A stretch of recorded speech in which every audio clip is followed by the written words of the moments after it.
So major news, you guys. Wall Street Journal just published an article that Pam Bondi told Trump in May that in a briefing, in a White House briefing, that he is actually included in the Epstein Files. This article was just published a couple of hours ago, and it says that Pam Bondi and her deputy informed the president at a meeting in the White House in May that his name was in the Epstein Files, along with many other high-profile figures. The meeting set the stage for the high-profile review to come to an end. So this is the meeting when they decided to close off the whole thing. Since May, they've decided to close off the entire thing.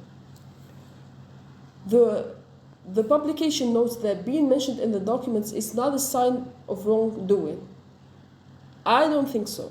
I think it's safe to say right now that people wouldn't be just mentioned in an FBI file of somebody who is a certified pedophile just because they exchanged talk to a bunch of chit-chats with him, or that they were just a by passenger in one of his parties, or just there in the business party. They were mentioned for a specific reason, for at the very least, if not proven involvement in these circles, at the very least, a very high suspicion. This is not some random documents. This is an intelligence document.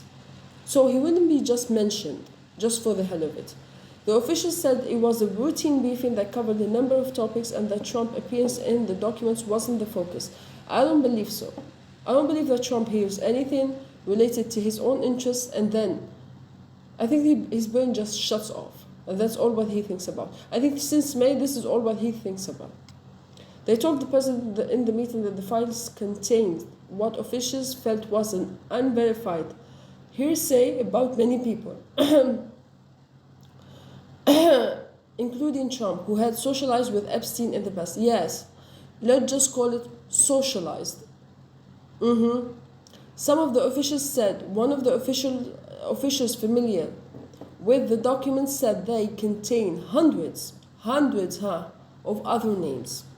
They also told Trump that senior Justice Department officially didn't plan to release any more documents related to the investigation of the convicted sex offender because the material contained child pornography and victims' personal information. You can flag that. Don't come out with that. Don't come at us with this excuse. It's very simple. You can just flag that. Nobody's asking for videos. We're just asking you to prosecute people who were involved. That's all. We want to know who was involved in this. Nobody's asking you to release a video.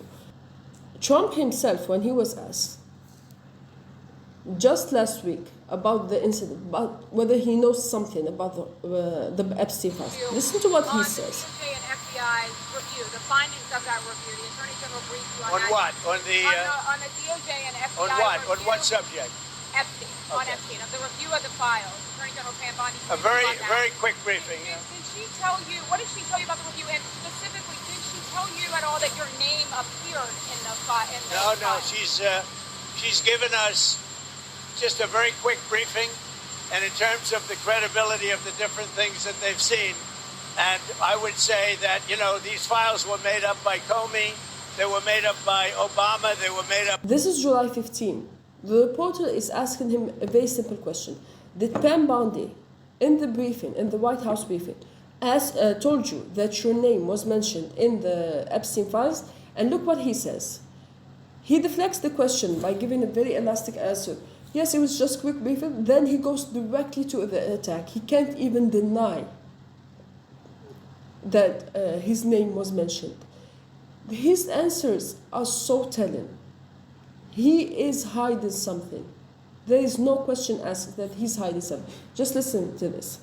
By the Biden information, we went through years of that with the Russia hoax, with all of the different things that we had to go through. We've gone through years of it, but she's handled it very well, and it's going to be up to her. Whatever she thinks is credible, she should release.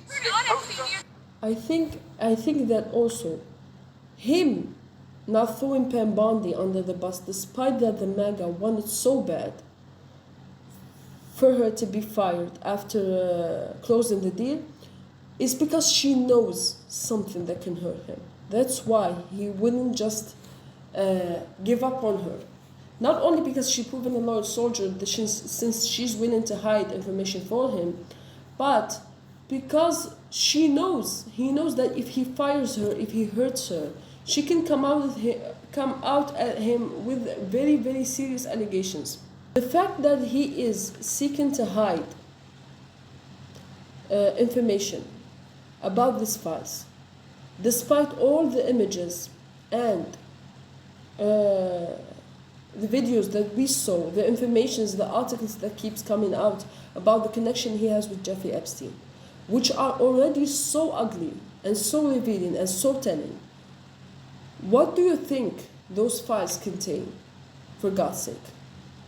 If he's trying to hide these files, then what those files, the information that those files has, must be at the very least 10 times worse, if not 1,000 or 1,000,000 times worse than what we already have. And we already know so much about his connection with Jeffrey Epstein. CNN just released a bunch of exclusive videos of Jeffrey Epstein and Donald Trump hanging out at the backstage of the Victoria's Secret fashion show, and at Jeffrey Epstein attending his second wedding. He who said that he only knew Jeffrey Epstein briefly, yet he came to his wedding. So I think that the fruit of the fight between Rupert Murdoch and Donald Trump is going to be very good for the public. I think that this fight is going to be very fruitful.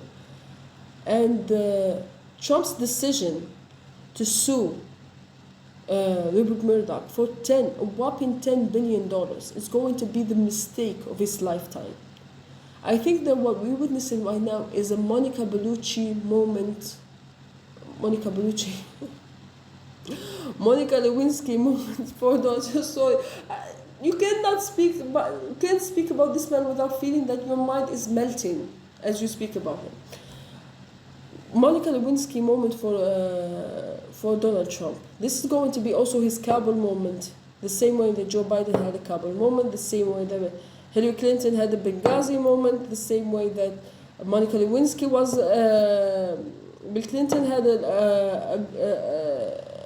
Monica Lewinsky moment. This is going to be his doom. It's truly going to be his doom. And the fight between Rupert Murdoch and Donald Trump, Rupert Murdoch, there's no way that he's paying him $10 billion to shut him up.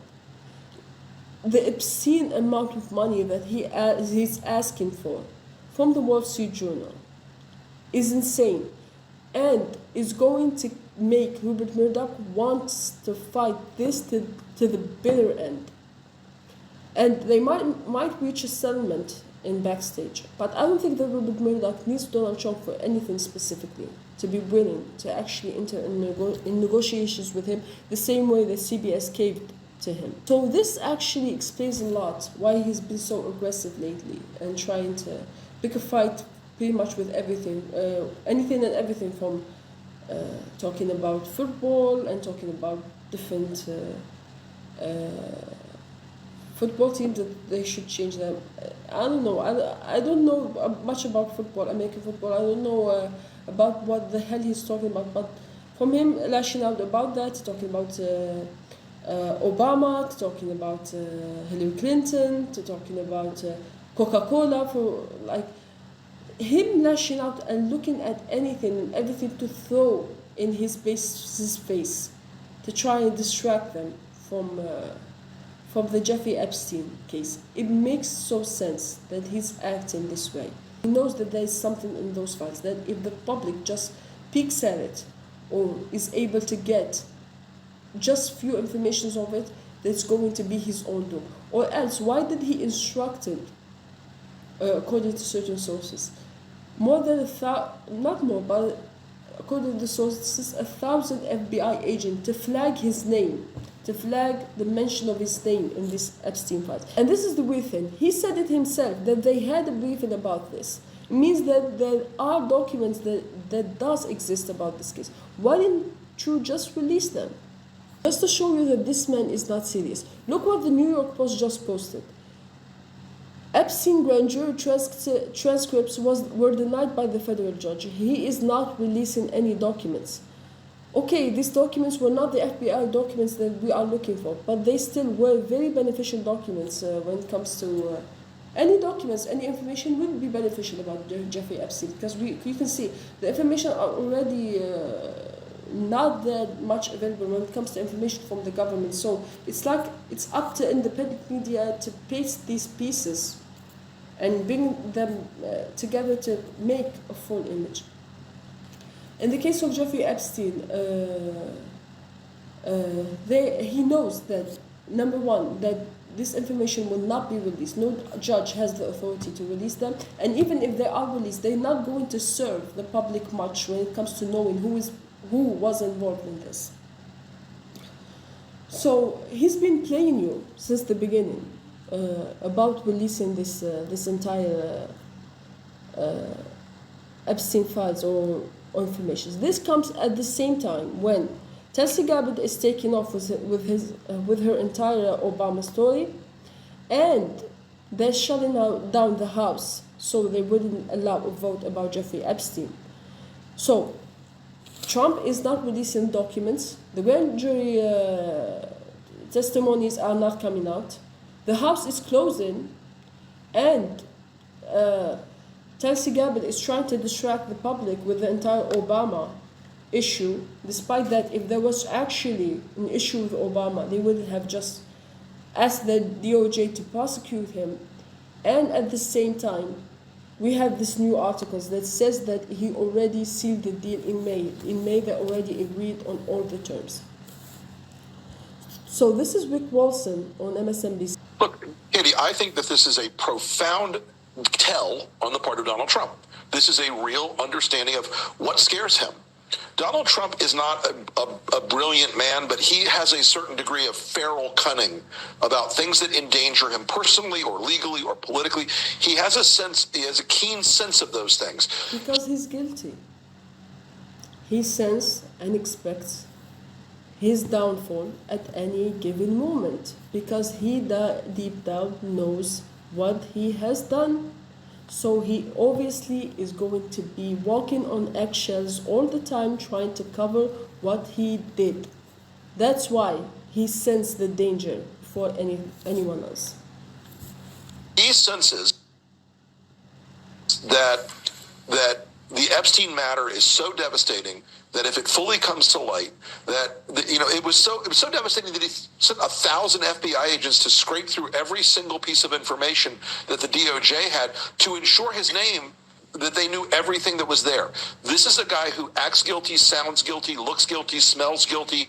And all these distractions he's trying to throw out there, the important part about this Russia investigation, this accusation about Barack Obama and Jim Comey and all these things, is not anything to do with Russia. It's to do with Jeffrey Epstein. This is all. Epstein has become the thing that is consuming his brain. It is wearing him down. He looks and sounds, as you point out correctly, much different about this. It's not swagger. It's not good different. Yeah, but also his health issues came to public knowledge this week. Either one, he released them, so to try and distract from this, or his health, even his physical health is deteriorating because of this, because he's so scared and stress is affecting his physical health. The ass. It is so stress. Scared. This guy is terrified of what's in those, the knowledge that could be in this stuff. And look, I don't know that or think that there are videos of Donald Trump and underage girls or whatever it is, but he also wished Ghislaine Maxwell well when she got sentenced. Who says that about a notorious sex trafficker? Who says that about a person who got sentenced for 20 years in prison for trafficking underage girls? This is there's a missing point here, a missing gear in this machine with Donald Trump's relationship with Epstein. It has thrown his administration completely off course, and it's thrown him completely off his game.